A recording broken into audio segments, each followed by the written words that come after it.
అనకాపల్లి అంటే నిన్నటి వరకు వైజాగ్ ఎక్కడో 40 కిలోమీటర్ల దూరంలో ఉన్న ఒక చిన్న టౌన్. కానీ ఇప్పుడు అనకాపల్లి అంటే 3 లక్షల కోట్ల పెట్టుబడులు, 1,00,000 మందికి పైగా ఉపాధి కల్పించబోయే ఒక ఇండస్ట్రియల్ హబ్. ఈ ప్రజాప్రభుత్వం లక్ష్యం అభివృద్ధి వికేంద్రీకరణ. అన్ని ప్రాంతాలు సమగ్ర అభివృద్ధి అనేది చాలా చాలా అవసరం. ఫలితంగా అనకాపల్లి జిల్లాలో Arcelor Mittal Nippon India private limited దాదాపు 1,50,000 కోట్ల భారీ పెట్టుబడి పెట్టింది. ఈ కంపెనీ నిర్మించబోయే integrated green field steel plant ద్వారా 70,000 మందికి పైగా ఎంప్లాయ్మెంట్ జనరేట్ అవుతుంది. పూడిమడకలో 1,10,000 కోట్ల రూపాయలతో అతిపెద్ద ఎన్టీపీసీ హైడ్రోజన్ పార్క్ ను నిర్మించబోతున్నారు.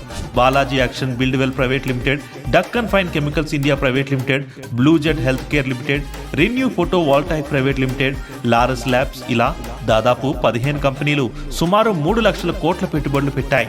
ఆంధ్రప్రదేశ్ ప్రగతిలో ప్రముఖమైన పాత్ర పోషించబోతున్న అనకాపల్లి ప్రాంత ప్రజలందరికీ ఇది గర్వకారణం.